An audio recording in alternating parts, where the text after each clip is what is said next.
Je suis Françoise Pinson.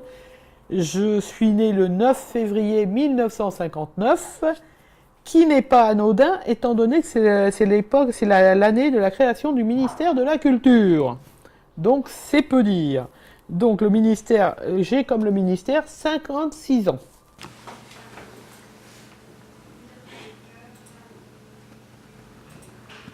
Je suis né, comme vous pouvez voir, le gros bébé, je suis né prématuré, 2 mois avant. Hein, ça veut rien dire. Hein. Et je n'ai pas, mes parents n'avaient pas de connaissances au niveau de la politique, ni au niveau du militantisme. Et apparemment, j'ai quand même découvert que c'est mon grand-père maternel qui était un résistant, qui était un engagé cégétiste, un bon cégétiste, un bon communiste. Et je pense que je tiens de lui et j'en suis très fier. Mes parents habitaient place Royale à Saint-Germain-en-Laye. Et donc, apparemment, j'étais pas attendu, j'étais attendu 9 mois. Et donc, je suis arrivé à 7 mois, donc dans la maison de mes parents, qui était à l'époque donc une maison où, place du Palais Royal, qui était d'ailleurs un monument historique. D'ailleurs, c'est ça qui est rigolo, c'est classé comme un monument historique. Et je devais peser à l'époque 700-800 grammes, quoi. J'étais pas, vous voyez, maintenant, c'est pas tout à fait ça. Donc je suis né le 9 février 59 à Saint-Germain-en-Laye. Ma mère était mère au foyer et mon père était chauffagiste. Et donc la journée, parce qu'à l'époque on était ce qu'on appelait les cas sociaux, mon père donc travaillait la journée en chauffage et la nuit il travaillait au hall. Et donc, alors ce qui était rigolo, c'est moi j'adorais ça, et dommage ma mère l'a vendu, mais il avait un triporteur. Un triporteur, et c'était le seul triporteur de Saint-Germain-en-Laye. Et donc il mettait sa petite nichée de pinson dans la caisse avant, et vas-y que je te faisais le tour, et on partait en vacances à Noirmoutier, et on allait faire.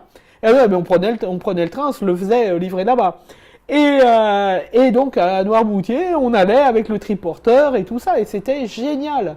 Mon père n'avait pas son permis de voiture, donc il avait une moto, et le triporteur, il y avait la moitié de la moto et la caisse devant, quoi.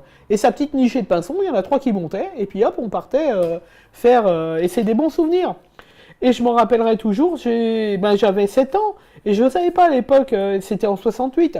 Et à Saint-Germain, ça manifestait beaucoup. Et donc, la première fois que j'ai vu dans Saint-Germain une manifestation, c'était à l'époque où, je ne sais plus quel type il revenait sur les conditions féminines des femmes.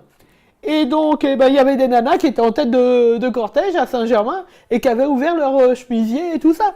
Et c'était des trucs mais assez rigolos, quoi. Et donc, c'est comme ça que j'ai commencé à connaître un peu indirectement les manifestations et tout ça, et comment ça se passait et tout ça, quoi.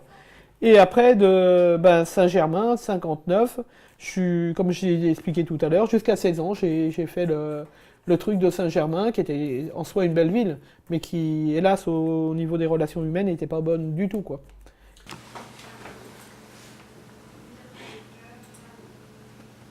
Mon parcours scolaire a été, hélas, pour des problèmes de santé plus que assuré.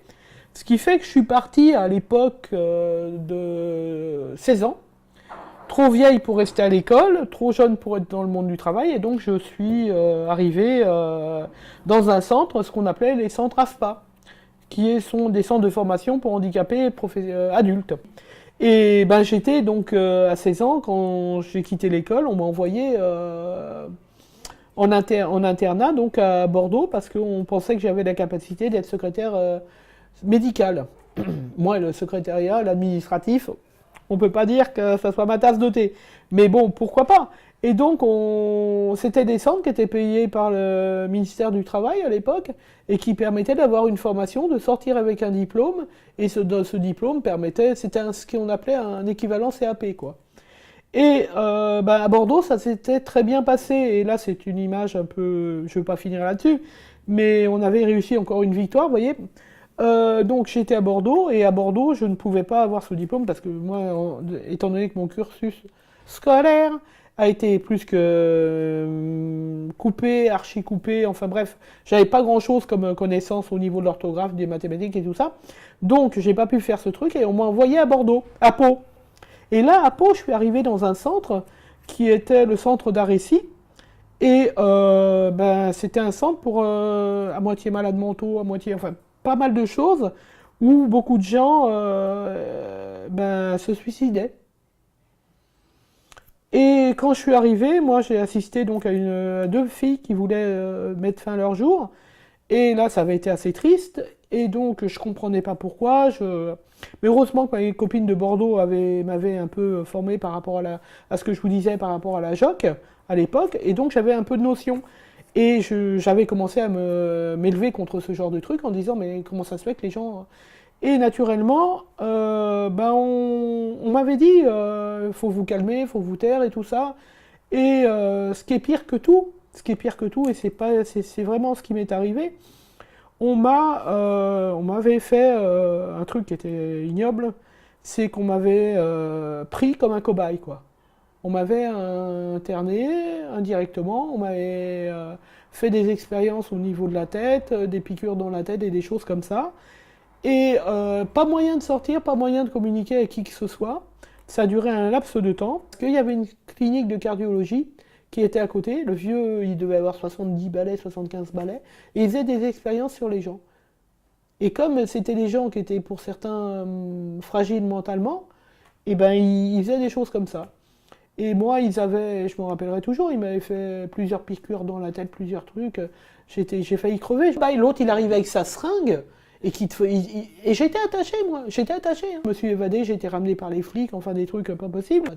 À ce point, ils voulaient me mettre dans le centre. Tu vois, bon, je suis pas quelqu'un non plus de érudit, de tout ça, mais je suis quand même, j'ai mes facultés, je veux dire. Et ben, ils voulaient me foutre dans un centre d'aide au travail. Si jamais je ne cédais pas par rapport à... Donc tu vois, passer carrément de... Et petit à petit, ils te rabaissent jusqu'à temps qu'ils t'internent, quoi. Et ça, c'est terrible, quoi. C'est terrible. Moi, je pense qu'il y a des gens qui se suicidaient, c'était à cause de ça. Hein. C'était à cause de ça, parce qu'il était... Et les vieux, tu sais, les vieux médecins qui faisaient... ouais, mais... Ça, c'est les côtés cachés de notre société, quoi. Moi, ça a été difficile parce que quand je suis rentré, j'ai fait une tentative de suicide parce que j'étais complètement désaxé, quoi. Je veux dire, j'étais complètement mille et mille. Mais le truc qu'on a pu faire, c'est de le faire fermer, quoi. Et j'ai connu une prof qui, sympa comme tout, qui m'a aidé. Donc, la première chose que j'ai fait, c'est que j'ai prévenu ma famille. La deuxième chose, c'est qu'on a prévenu l'assistante sociale. Qu'on a dit avec ma sœur de l'extérieur, il fallait le faire parce que c'était pas possible. Et il y a une assistante sociale avec un inspecteur qui est venu, du sanitaire, qui a fait une inspection sans les prévenir. Et à la suite de ça, le centre a été fermé. Et heureusement, donc, on a réussi à fermer ce centre. Et quand j'ai téléphoné pour essayer parce que je ne voulais pas que ça en reste là, il n'y a plus d'archives. Il n'y a aucune archive sur ce centre. Comment il s'appelait ce centre? Le centre d'Arécy. Arécy. Et vous pouvez chercher partout, il n'y a pas. Il n'y a pas. Et paraît-il que ça a brûlé. Donc toutes les archives ont brûlé. On n'a jamais retrouvé qui que ce soit. Avec la sécurité sociale, avec des copains, pareil de ma copine qui était à la JOC et qui m'a aidé de Bordeaux, qui était retournée en Bretagne, et qui m'avait donné tous les tuyaux au niveau de la sécurité sociale, au niveau des choses comme ça, quoi. Et c'est vrai que ça a été un combat que j'ai fait, et puis que j'ai dit d'ailleurs que j'ai transmis à tout le monde en disant que... Mais ça a été quelque chose de très très fort, et on a essayé... Et d'ailleurs, on est toujours en lien avec les copines que j'ai connues à l'époque, quoi, de là-bas, parce que, bon, il n'y en a pas beaucoup qui m'ont répondu, mais le peu que j'ai, on a réussi à rester, quoi. Mais il n'y a plus rien, quoi. C'est pas la peine, parce que c'est le pot de fer contre le pot de terre, quoi. Mais on a bien réussi à faire ça, quoi. Ça a été mon premier combat, et c'est vrai que j'ai appris dans la suite qu'il existait en effet des gens, et ouais, c'est affreux, quoi. Mais c'est vrai que les camarades de l'AFPA, d'ailleurs, j'avais discuté avec des camarades de l'AFPA à Montreuil, en leur expliquant ça, et eux-mêmes m'avaient dit que c'était pas nouveau, quoi. Qu'il arrive des choses comme ça, qu'on se serve des gens qui sont dans une fragilité à faire des expériences et des choses comme ça, quoi. Et donc ça a été mon premier combat et j'en étais fier parce que ce centre a fermé, quoi.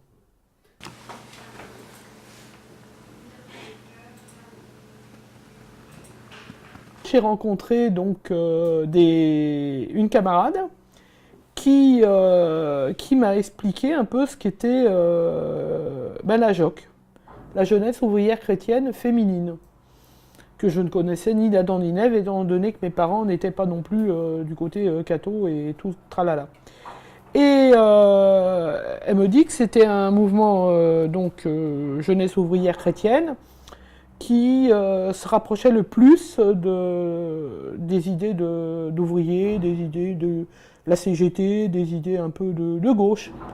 Donc, ce qui est rigolo, c'est qu'une fois que mon stage a été fini et que je suis retourné à Saint-Germain-en-Laye, Saint-Germain-en-Laye qui n'est pas une ville ouvrière, j'ai eu l'idée d'aller à l'église de Saint-Germain demander s'il y avait quelqu'un de la JOC. JOCF. Naturellement, le prêtre qui était de Saint-Germain m'a dit « mais je ne connais pas ce... » Alors je lui ai expliqué en 2 mots, donc ça faisait rigolo d'expliquer à un curé à Saint-Germain ce qu'était la JOC.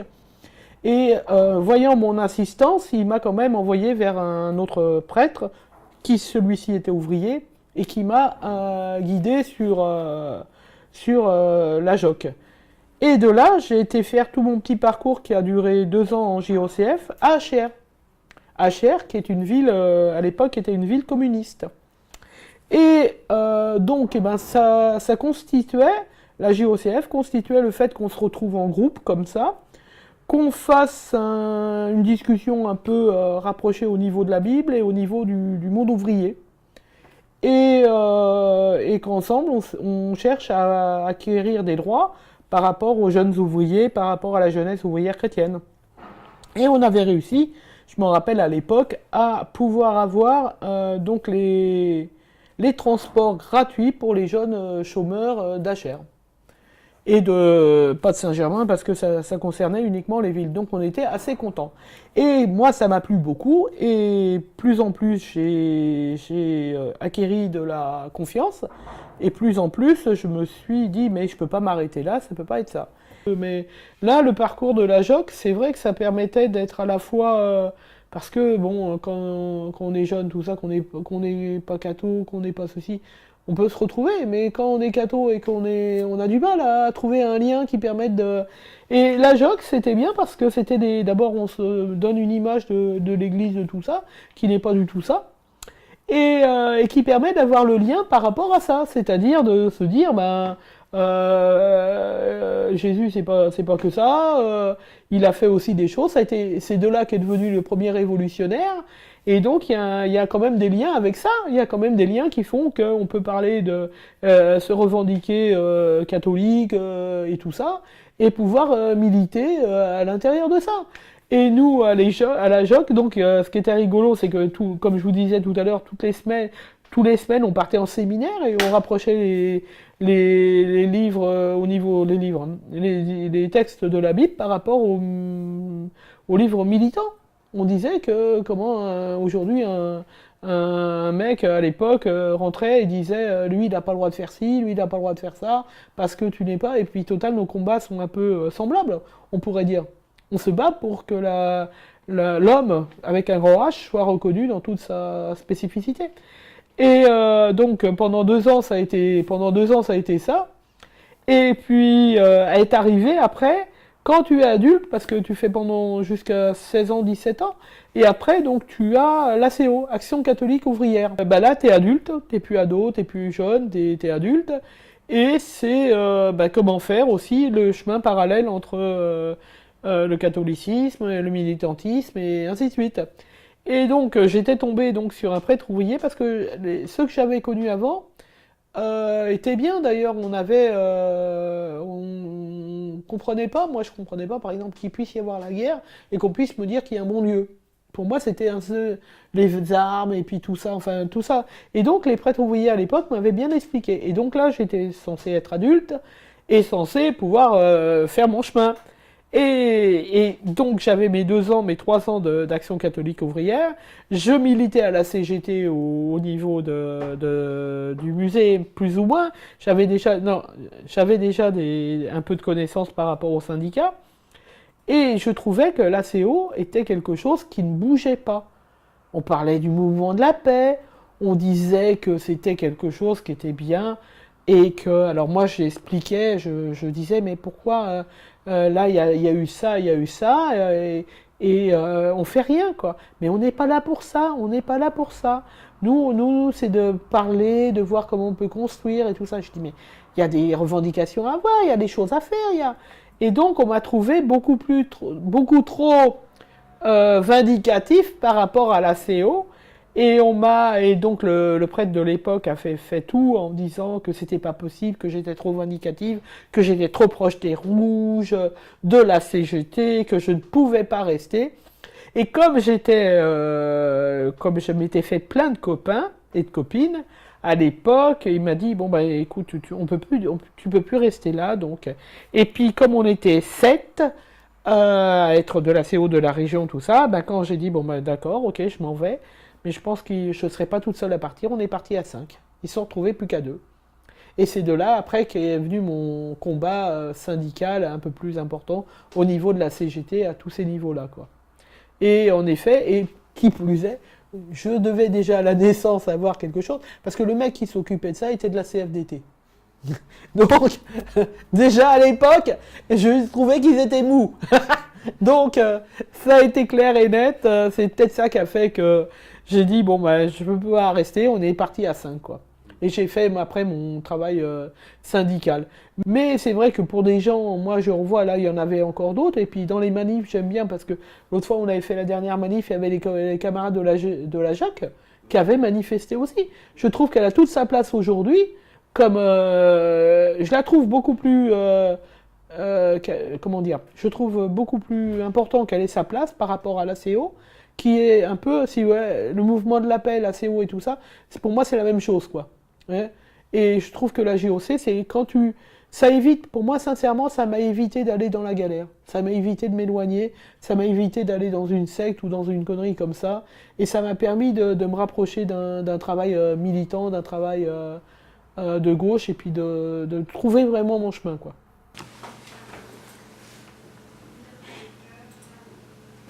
Et donc, je cherchais en même temps du travail. Et donc, mon frère était au château de Saint-Germain. Et, euh, et donc, il m'a dit, bah, si tu veux, je peux te faire entrer pour un mois à Saint-Germain. J'ai dit, ben écoute, il n'y a pas de problème. Moi, ça m'intéresse et tout ça. Donc, j'ai commencé le 1er avril 79 à Saint-Germain en tant que gardienne à l'époque, agent d'accueil et de surveillance maintenant, gardienne de musée. À l'époque, donc l'agent d'accueil qui était catégorie D avait pour mission donc de surveiller. Alors c'était effarant, hein. Effarant. Je vais vous raconter un truc qui m'a toujours. Donc tu montais arrivé à 8h, à 8h, 8h30, et tu allais te changer, donc le fameux quart d'heure ou la demi-heure à l'époque, te changer et mettre ta tenue, qui était mais d'une matière, le tissu était dégueulasse, un vrai sac à patates. D'ailleurs, tout le monde l'appelait le sac à patates. Et donc, après, tu montais en salle, tu faisais tes vitrines, tu dépoussiérais un peu les trucs, et puis, après, tu allais dans ton secteur. C'est-à-dire une salle, 2 salles, 3 salles. Et donc, tu étais là pour surveiller le public. Tu n'avais pas le droit de leur parler. Et quand un conservateur ou quelqu'un de hautement placé passait, il fallait te lever. Tu pouvais être assise, mais si tu étais assise qui passait, il fallait se lever. Et tu n'avais pas le droit de faire autre. Si jamais il passait et que tu ne t'étais pas levé pour le saluer, c'était de la folie. Et moi, comme d'habitude, ça n'arrive qu'à moi, le conservateur en chef, que je ne connaissais, que je n'avais jamais vu, passe dans ma salle. Mais moi, comme je ne le connaissais pas, qu'est-ce que j'ai fait? Je me suis pas levé. Il est arrivé vers moi, il me prend par le col, et il me dit, vous devez vous lever. Alors moi, je hurle en lui disant, mais qui vous êtes? Qu'est-ce que c'est? Il fait, je suis monsieur Geoffroy, je suis le conservateur. Je lui dis, ben, fallait le savoir, hein, fallait le savoir. Donc, je lui dis, d'abord, vous me lâchez, et puis ça se passera pas comme ça. Et donc, je me suis rassise, et puis c'est là où j'ai commencé à gueuler en disant mais c'est complètement débile, on n'est pas à l'armée ici, on n'a pas à se lever comme ça pour ces genres de trucs. Et les collègues, c'était pareil, elles n'avaient pas le droit de mettre des boucles, elles n'avaient pas le droit de mettre des chaussures ouvertes, enfin pas de pantalon, enfin des trucs, aujourd'hui, on trouve ça rigolo, mais qu'il a fallu lutter pour enlever ce genre de choses, quoi. Parce que vous, les femmes, n'avez pas le droit de porter de pantalon. On en était encore là, or qu'on était en 80. Que la mission d'agent d'accueil n'était pas évidente. Je veux dire, les gens se démotivent complètement. Il y avait de l'absentéisme parce que on était plus fatigué à rester sans rien faire que de trouver un travail. Donc on avait fait des propositions à l'époque avec des plateformes de filières d'accueil et surveillance et tout ça. Et donc on avait beau taper sur la table en disant on veut que ça change, on veut que ça change, on avait quand même été entendu. Et donc on avait donné donc des missions plus importantes au niveau des agents, qui étaient de responsabiliser au niveau d'un secteur, de dire par exemple les gens qui partaient en pause, les gens qui allaient manger, et puis il y avait aussi la création au niveau de la sécurité, qui allait s'occuper de l'hygiène et de la sécurité, et donc tout ça c'était des facteurs qui étaient à l'époque qu'on avait soumis à l'administration. Et par contre, là où on a été facteur et proposition, force de proposition par rapport à ça, on a été force de lutte aussi quant à la tenue, comme je vous disais tout à l'heure, par exemple les sacs à patates. Il y avait aussi il y avait à l'époque, c'était en 82-83 je crois, le combat des casquettes. Parce que les agents dans les musées devaient porter des casquettes. Autant les femmes avaient une tenue de sac à patates, les mecs avaient une tenue de casquette. Et la plupart des gens, même que ce soit l'été, que ce soit l'hiver ou tout ça, ils devaient porter des casquettes. Il y avait donc à l'époque avec Didier Gorf, Isabelle Marfon, Roselyne et tous les camarades qui étaient à l'époque sur l'intitulé qui devait changer. Parce que, encore une fois, souvent l'administration essayait tout en donner d'une main, reprendre de l'autre, c'est-à-dire de dire que les agents, les gardiens faisaient... Et d'ailleurs, à l'époque, il y avait le gardien des musées de France, le directeur des musées de France qui appelait lui-même son personnel les gardiens. Donc ça faisait très bien. Hein. Et on a dit que ce terme-là était un terme péjoratif, mais il n'y a pas que le terme, il y avait la mission. Parce que les agents, les gardiens ne faisaient pas que ça. Je veux dire, on faisait de la surveillance, et ce qu'on a monté très vite et très fort, c'est l'accueil. L'accueil a été symbolique. L'accueil est le socle de la mission d'un agent d'accueil et de surveillance. Parce que c'était son premier rôle, le public, la personne qui voyait en premier, c'était l'agent d'accueil. Et c'est là que c'était important de notifier ça, que ce soit au niveau des décrets, au niveau des arrêtés, comme des fiches de paye. Je veux dire, ça permettait aussi au niveau de l'évolution de carrière, parce qu'au niveau des textes législatifs, un gardien, c'était assimilé, et ça n'a rien de péjoratif, mais un gardien qui s'occupe d'immeubles, un gardien, tout ça. Or que nous, on avait des missions spécifiques qui étaient l'accueil du public. D'abord, la mise en valeur des œuvres d'art, l'accueil du public, la sécurité et tout ça. Et nous, on voulait que ça soit complètement vu et vraiment retraduit en disant c'est des missions complètes. Donc on veut que ça soit notifié, on veut que ça soit représenté. Et c'est de là qu'on a commencé à l'époque. Donc on ne savait pas comment faire parce que il y avait à la fois donc la catégorie. Ce qui a été bien, c'est quand ils ont supprimé la catégorie D, parce que ça aussi, ça a été un rude combat hein, quand même. Hein, où en effet la catégorie D était vraiment le plus bas du plus bas, que ce soit au niveau de la mission, comme ça soit au niveau surtout du salaire. Qui était vraiment quelque chose de catastrophique. Hein. Je pense que je suis pas assez mathématicienne pour vous dire, mais il faut savoir que j'avais retrouvé, et d'ailleurs je vous tiens à vos dispositions, ma première fiche de paye, en effet, à l'époque de la catégorie D, qui était quand même quelque chose de... je sais pas combien on devait gagner, qui aujourd'hui on gagne 1200 euros. À l'époque, on devait gagner même pas le quart de ça, quoi. Je veux dire, c'était vraiment quelque chose des pécadilles, quoi. Et petit à petit, on s'est bagarré. C'était un grand combat de la CGT Culture, d'ailleurs, pour supprimer la catégorie D et monter à la catégorie C. Et de là, donc, ce combat s'est mené très fort avec, à l'époque, Jean-Marc, avec Marc Petit, avec d'autres personnes. Ça a été un combat assez fort. Et on s'est vu, en effet, tous les agents recrutés en catégorie C. Et donc, à la suite de ça, on a dit qu'il y avait les agents-chefs, qui sont aujourd'hui les adjoints d'accueil et de surveillance. Et donc, on a dit, on ne peut plus appeler ça les agents-chefs et tout ça. Donc, c'est pareil, le grade vaut la fonction. Là, pour le coup, le texte dit le grade ne vaut pas la fonction, mais nous, on voulait que ce soit reconnu aussi, qu'un adjoint, c'est pas un agent. Et que à cet effet-là, ça permettait d'entrer et au niveau des indices, de pouvoir avoir un développement de sa carrière un peu plus important. Dans les musées, dont le mien j'ai eu à l'époque, il y avait des conférencières de la RMN qui étaient là, qui faisaient les visites. Et on savait pas, il manquait quelque chose quand même, ce lien entre l'agent d'accueil, qui accueillait le public, qui surveillait, qui faisait la sécurité, et ces conférencières. Et on s'était dit à l'époque, je me rappelle un petit groupe au syndicat, les agents connaissent les lieux, c'est eux qui connaissent le mieux les lieux, qui connaissent les œuvres, qui connaissent le public et tout ça. Pourquoi un agent d'accueil ne pourrait pas faire une petite visite qui n'a aucun lien avec un travail de conférencier, hein, loin de là, mais qui pourrait faire un quart d'heure, justement, une petite visite pour présenter tout ça. Et donc, on avait discuté ça, je me rappelle, avec la secrétaire générale à l'époque, Corinne Guez, et elle a dit, bah, ce qui serait, et là, le chef d'établissement était d'accord, ce qui serait intéressant, c'est de faire visiter, par exemple, les toits du château, ouais, et la salle piètre, et la salle de bal du musée, parce que l'architecture était restée en l'état, et c'était vraiment magnifique. Et on a commencé à lancer ça à Saint-Germain, mais ça partait aussi d'autres secteurs, hein. C'était le Centre des Monuments Nationaux qui avait lancé ça d'ailleurs dans les musées, parce que dans les monuments, les agents faisaient eux-mêmes leur visite à Azel Rideau. Et on s'est dit, pourquoi dans les musées, on ne ferait pas la même chose?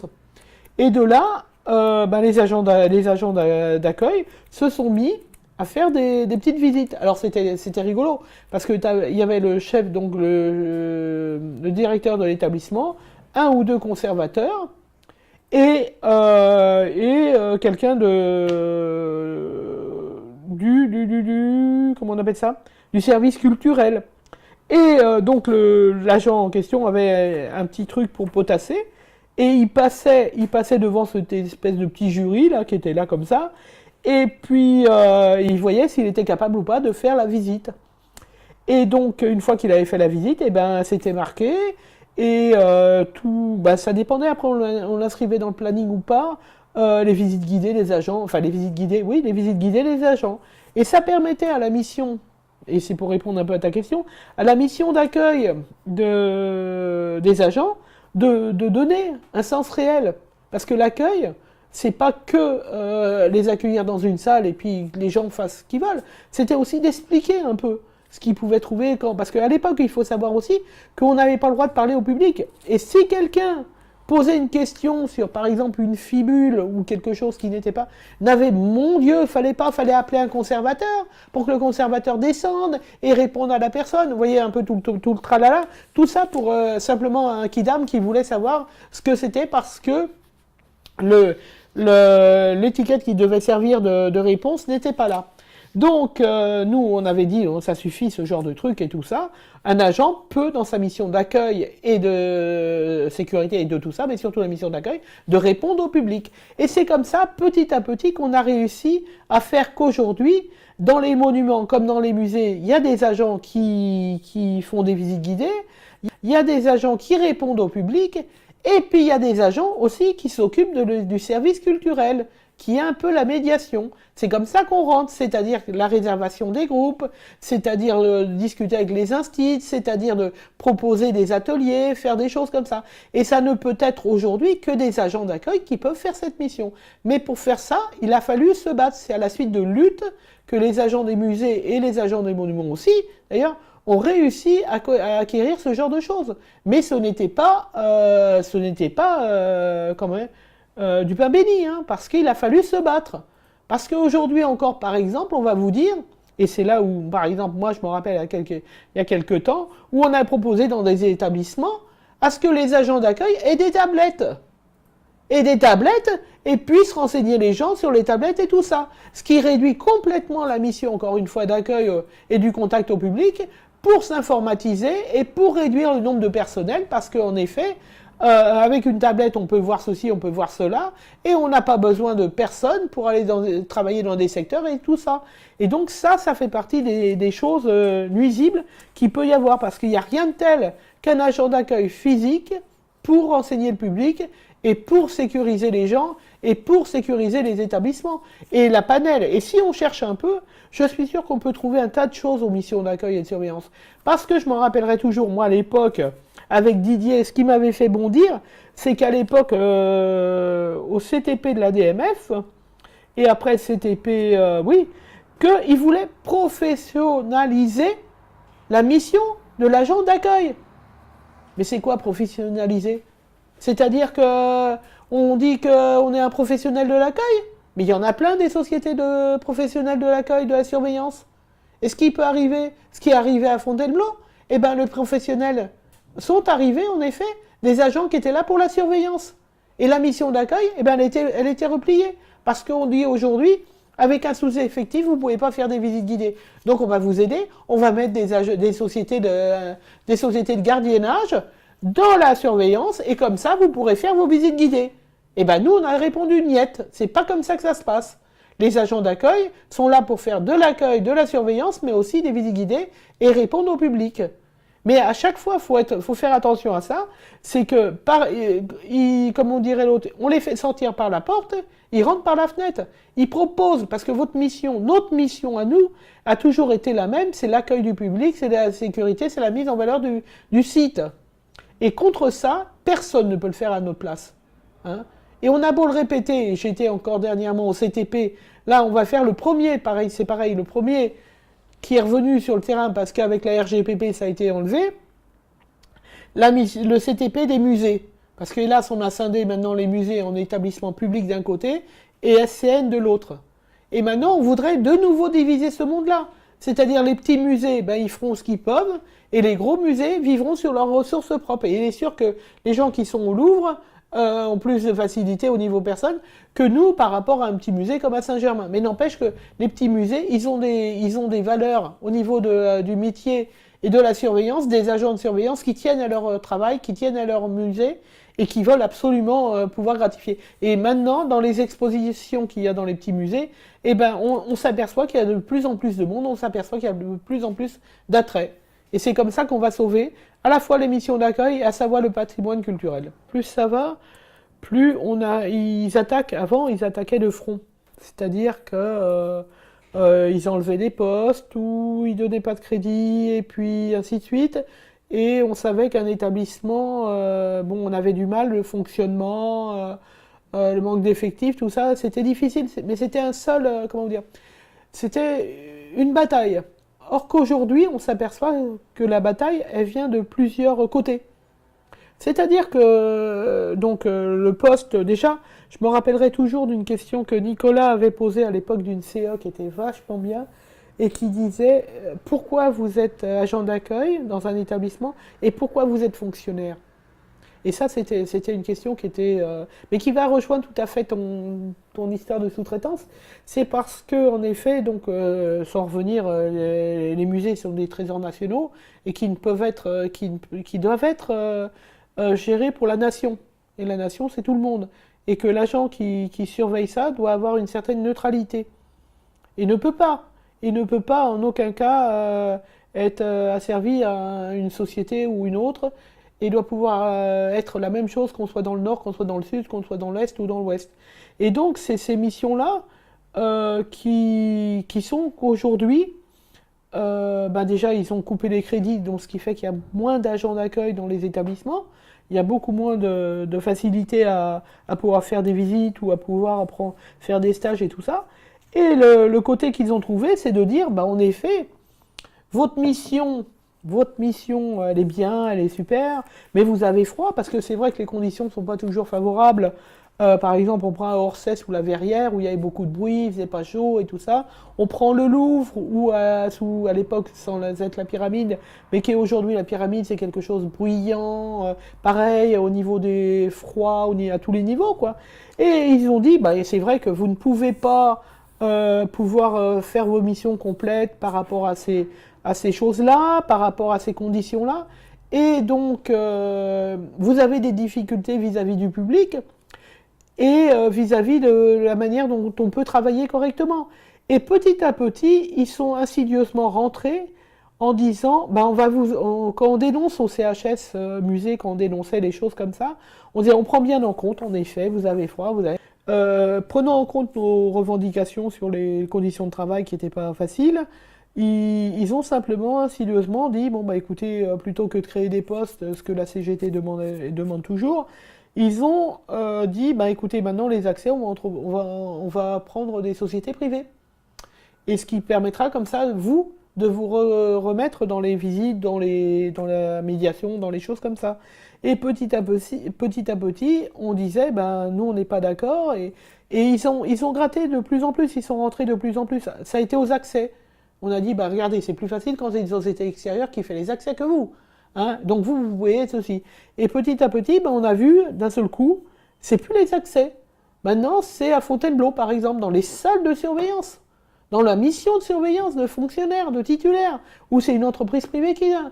Et dans les sociétés, dans les petits musées, comme par exemple Enner Moreau, où on a vu que depuis des années, ben, c'était des gens d'une société qui venaient faire l'accueil et la surveillance. Et ça, on s'est dit, niet, on a tapé fort en disant, ça, c'est pas possible. Le métier d'agent d'accueil et surveillance doit être tenu par un fonctionnaire, pour ce que je vous ai expliqué auparavant, et doit pouvoir être mis dans des conditions favorables. Et c'est la création de postes et la création d'un tas de choses qui feront qu'on n'a pas besoin des sociétés extérieures pour faire ça. Mais leur remède à eux, c'est de sous-traiter, encore une fois, par mille et mille façons, le métier d'accueil et de surveillance. La mission d'accueil et de surveillance.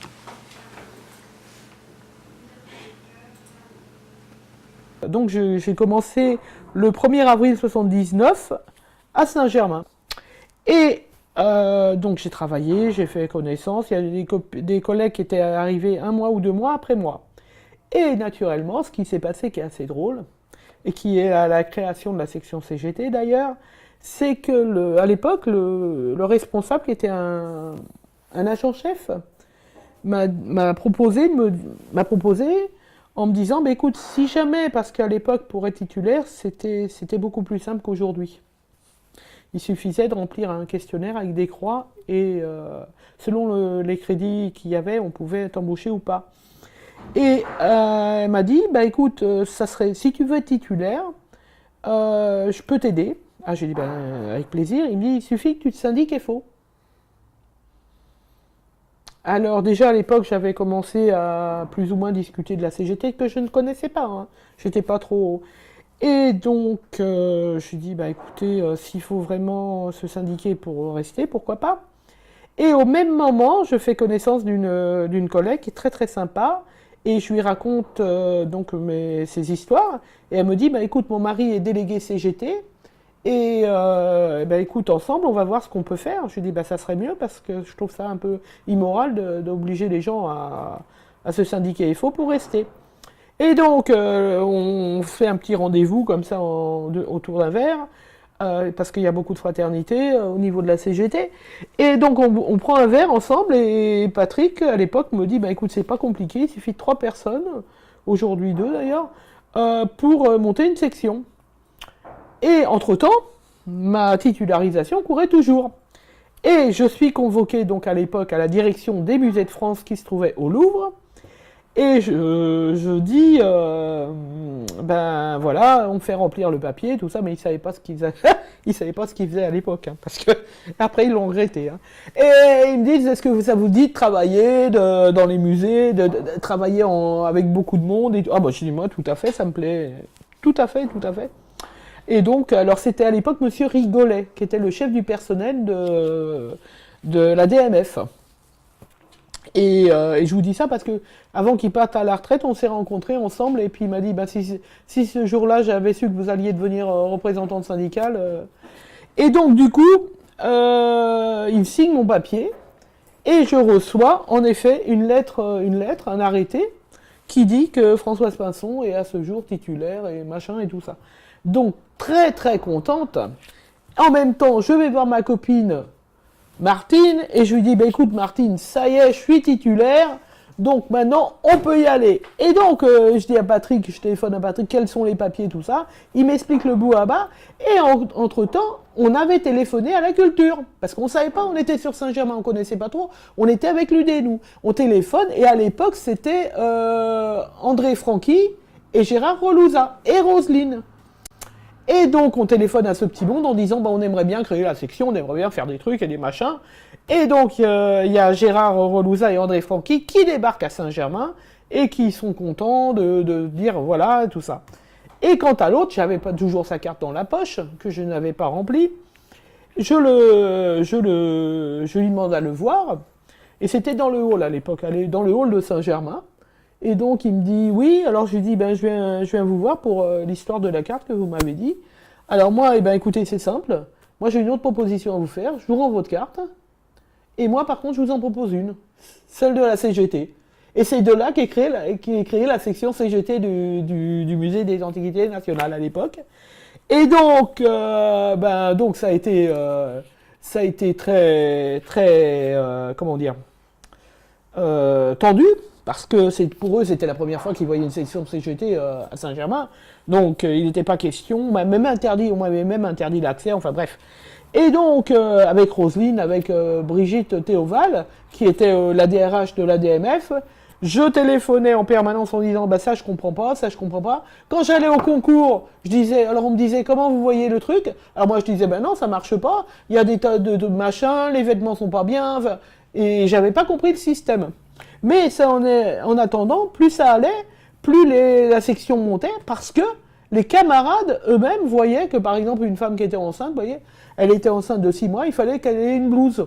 On disait mais on comprend pas. Et petit à petit la section a pris et on est devenu une dizaine, une quinzaine. Et ça a été super. Et de là, après, comme on était une grosse section, on s'est rapproché de la CGT Culture. Et quand on s'est rapproché de la CGT Culture, que j'ai vu que c'était assez intéressant, j'ai dit ben, j'aimerais bien venir travailler quand même, parce que je savais que la section de Saint-Germain prenait du poil de la bête, et bon, j'étais pas non plus obligé de...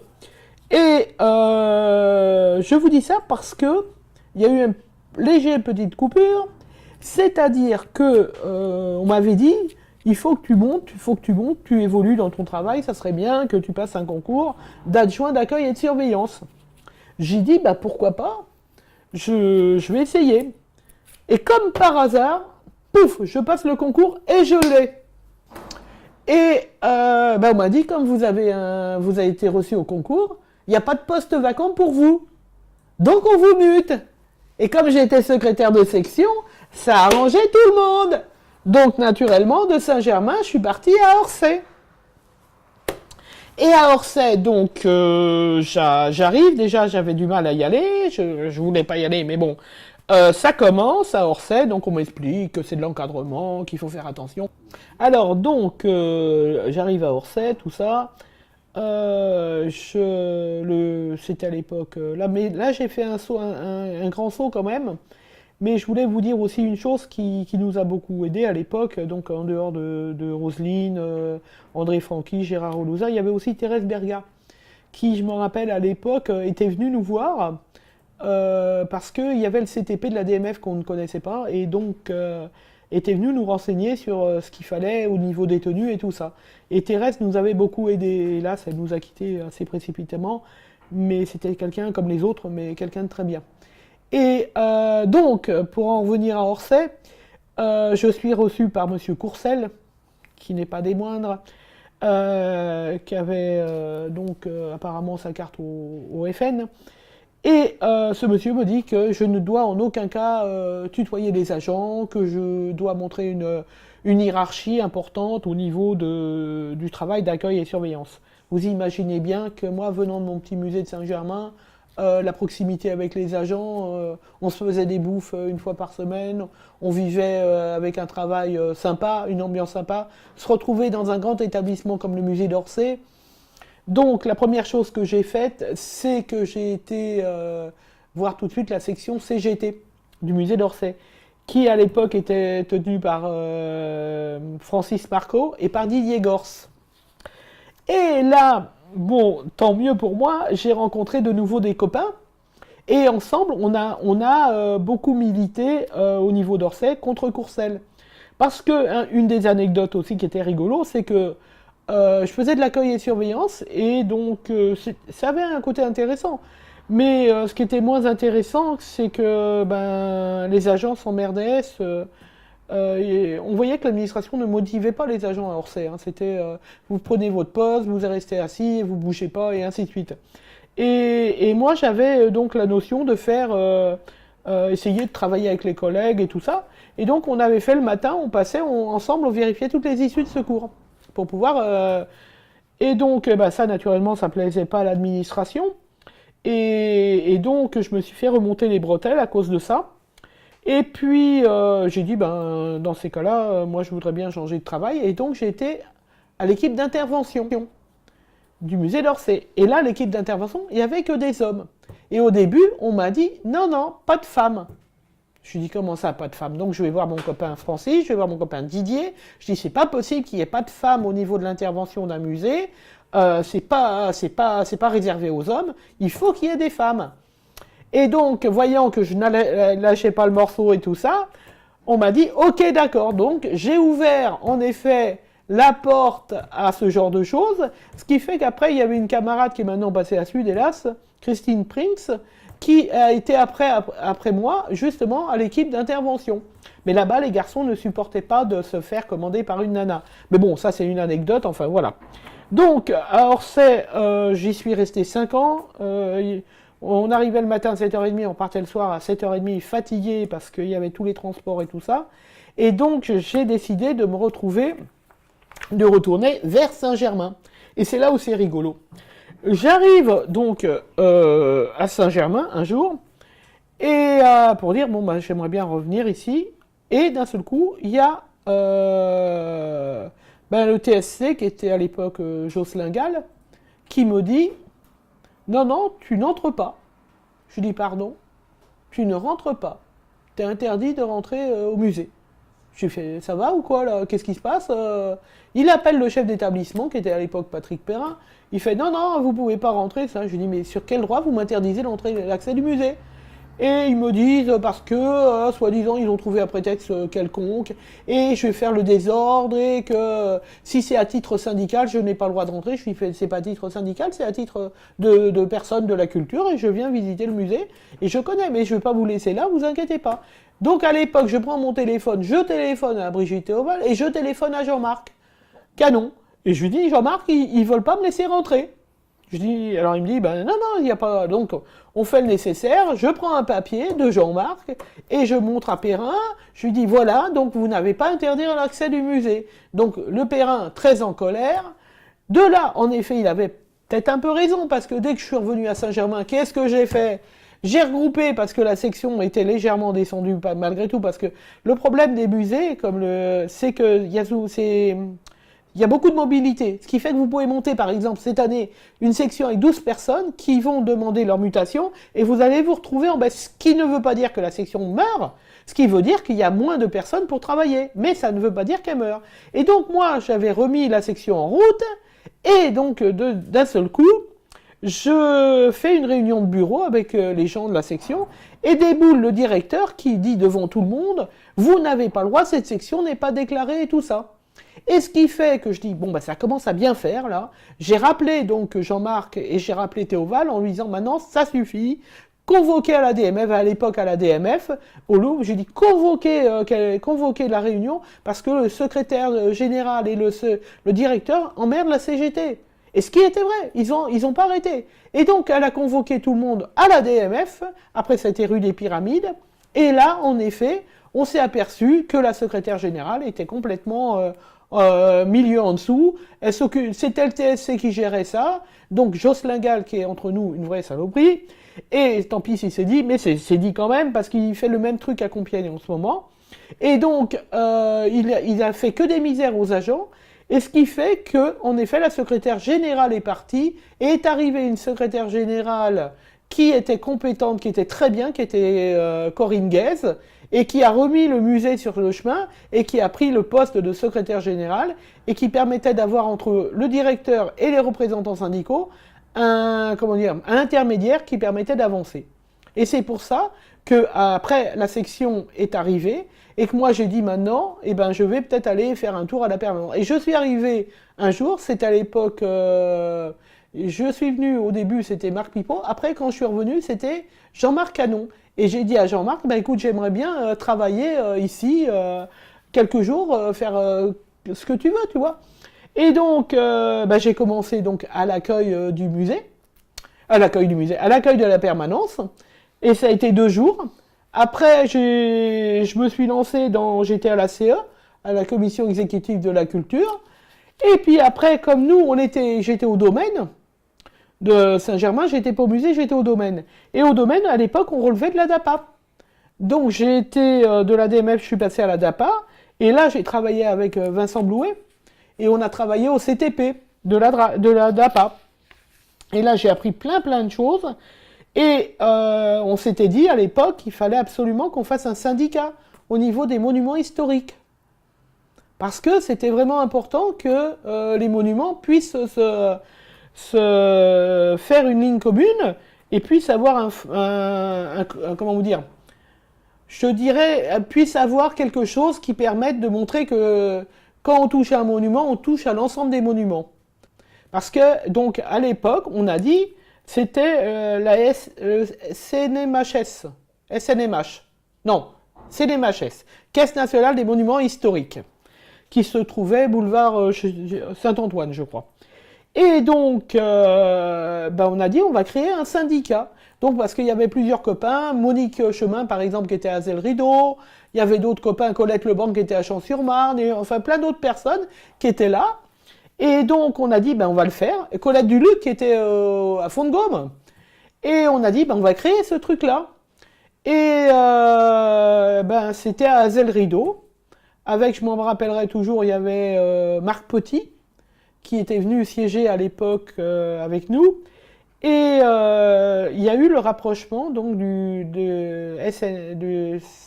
vais y arriver, des CNMH, je vais y arriver, Caisse nationale des monuments historiques, et qui allait prendre toute la gestion des monuments de la DAPA. Et donc, à ce moment-là, on a dit c'est le moment idéal pour le créer. Et donc, on a fait ce CTP. Je m'en rappellerai toujours, à l'époque, c'était la Nicole Pau qui était l'adjoint au directeur. Et ben on a fait les textes qu'il fallait et tout ça, en disant qu'il n'était pas question que ce soit la Caisse des monuments historiques qui prenne la DAPA, que ça serait plutôt que la DAPA de prendre ça. Mais bon, on s'est bagarré, on a battu, on s'est battu, et on a quand même réussi à créer ce syndicat, mais malgré tout, ils ont quand même réussi à prendre la gestion des monuments de la DAPA. Et donc, ben là, c'est créé donc le syndicat avec Lucienne Leroux, avec Colette Leborgne et moi-même. Et nous voilà partis. Sur les chemins comme ça des monuments, des tout ça. Et petit à petit, le syndicat a fait son réseau. Et bah, petit à petit, on a fait les CTP, on a fait tout ça. Et ça a monté. Et aujourd'hui, ça a été quelque chose de favorable. Et je pense quelque chose, parce qu'après, il y a eu donc Jean-François Deloum, qui a été secrétaire. Et après, il y a eu Laurence Verjade. Et maintenant, il y a eu Sophie entre-temps. Et maintenant, il y a Hélène et Emmanuel et tout ça. Et donc, et ben moi, étant au CMN, je me suis retrouvé à ce qu'il y ait un SCN, un décret qui dise que maintenant, les domaines et le musée allaient se rapprocher. Et que cela allait faire un service à compétence nationale. Et donc, du fait, je ne pouvais plus être au CMN, hein, qui a changé entre-temps, et donc je me suis retrouvé en SCN, et donc je me suis retrouvé de nouveau dans les musées. À la suite de ça, je me suis retrouvé donc à la DMF. À la DMF, on a dit, ben, on créerait bien, et là je fais une coupure, mais je reviendrai après sur les luttes qu'on a fait au niveau des musées, parce qu'il y a aussi des luttes qui ont été importantes, à l'époque avant Orsay, même à Saint-Germain. Et donc, on s'est retrouvé à faire un syndicat des musées, parce que je pense que c'était important de le créer. Et ben, on l'a appelé donc le SNMD. Et à la suite de ça, je me suis retrouvé au moment de la création, donc comme secrétaire adjoint du syndicat des musées. Et voilà aujourd'hui où j'en suis. Donc les camarades ça avait commencé parce qu'à l'époque, il y a un truc qui était phénoménal et bien, c'est-à-dire tout partait du Louvre. Vous voyez? Et c'est ça qui a beaucoup, hélas, changé, qu'aujourd'hui, qu'on soit aussi éclaté, sans l'être, mais on l'est. Dès que le Louvre embringuait sur une bataille, obligatoirement, on ne se posait pas la question, on y allait et on partait. Et ça suivait. On ne se posait pas les questions. On disait le Louvre est en grève, et ben on y va. Et tous les petits musées à l'époque, que ce soit Versailles, que ce soit tout ça, parce qu'il faut savoir qu'à Versailles, tout le monde avait peur d'y aller, parce que Versailles était tenu par une main de fer. Et qu'à l'époque, quand il y avait un problème disciplinaire, on envoyait les agents à Versailles. On ne sait pas pourquoi. Donc, c'était comme ça, et à Versailles, c'était terrible. Et nous, on disait, mais non, non, non, mais si, Versailles, c'était difficile. Parce que nous, on avait gagné quand même le droit de ne pas rester assis et de pouvoir naviguer, ce qu'on appelait naviguer de droite à gauche, d'une salle à l'autre, or qu'à Versailles, il fallait rester assis. Et donc, on continuait à se bagarrer, et donc le Louvre partant en guerre, nous, on partait aussi. Et ça faisait un mouvement, mais qui... Poum. Et donc, c'est comme ça qu'on a réussi, parce qu'à l'époque aussi, il faut savoir qu'on travaillait 3 à 4 week-ends par mois. C'est-à-dire, on avait 3 week-ends et un de repos. Et on disait, ça ne peut plus durer cette affaire, c'est quand même malheureux. Je veux dire, en plus, on touchait des pécadilles.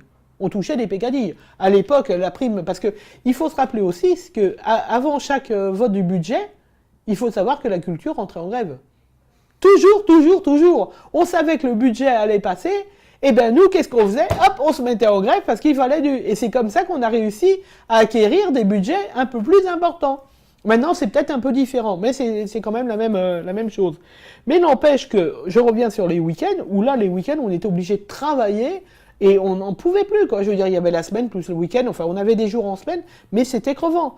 Et donc, on a commencé à faire la lutte. Et c'est parti. Et ça a duré un mois de lutte pour justement avoir le week-end. Et de là, on a réussi. Et ça a embringué, ce qui était bien, sur l'époque, sur le CMN. Parce qu'il faut savoir que dans les domaines, j'oserais qualifier ça de débile, mais que dans la DAPA, on va dire dans la DAPA, les gens qui travaillaient dans les domaines, eh ben ils avaient, célibataires, 5 jours de congé. Ils ne pouvaient en avoir plus. Et les gens qui avaient des enfants avaient que 10 jours pendant la haute saison. Parce qu'on pensait que pendant la haute saison, les gens devaient être là, les titulaires devaient être là. Et donc, nous, on a dit, mais c'est complètement... Parce que la vie avance, les mœurs changent, tout change. Et par contre, on a le droit qu'à 5 jours. Je dis, mais c'est complètement débile. Donc, le CMN a embringué sur cette lutte. Ça a duré, pareil, 3 semaines à 1 mois. Et ils ont réussi à obtenir, mais c'est quand même pas 15 jours de congé. Et par contre, à travailler un week-end sur 2. Et donc, ça provient de ces luttes qu'on a fait et que... Mais ben, elle est pas si loin que ça. Et il faudrait pas grand-chose, parce qu'avec l'histoire qui se passe en ce moment sur le 7 sur 7 et sur les dimanches, ça ce n'est pas une anecdote que l'État, l'administration revienne sur des anciennes façons de faire, parce qu'il faut savoir quand même qu'apparemment, dans les textes législatifs, ça n'a jamais été modifié. Qu'un agent du ministère de la Culture, titulaire, travaille 3 jours sur 4. 3 week-ends sur 4. Et ça, il faudrait... Je me rappelle, à l'époque, c'était Jean-Marc qui nous l'avait dit, il faut faire attention à ça, parce qu'à tout moment... Et c'est vrai qu'il faudrait qu'on creuse là-dessus pour savoir vraiment si c'est... Donc, de là, ça a été des luttes énormes. Ça fait partie des grosses luttes qui se sont passées et qui ont permis de conquérir aujourd'hui un week-end sur 2, des jours de congé et des vacations et tout ça. Mais c'est vrai que là, on s'aperçoit qu'aujourd'hui, moins de vacations, moins de congés, moins de crédits, moins de ceci, et ben les gens aujourd'hui sont un peu dans la peine à pouvoir poser des congés et tout ça. Donc ça a été les anciennes luttes. Et aujourd'hui, maintenant, c'est le SNMD, et le SNMD se bat, parce qu'on fait du présent maintenant, et on se bat contre le fait d'avoir 7 jours sur 7, ce qui reviendrait à complètement anéantir tous les acquis qu'on a eus auparavant. Et donc les nouveaux contrats et tout ça. Ça a été un parcours qui me plaît, Et je suis fier de l'avoir fait. J'aurais pu faire pire, j'aurais pu faire mieux, mais pour l'instant, c'est celui-là, essaye bien.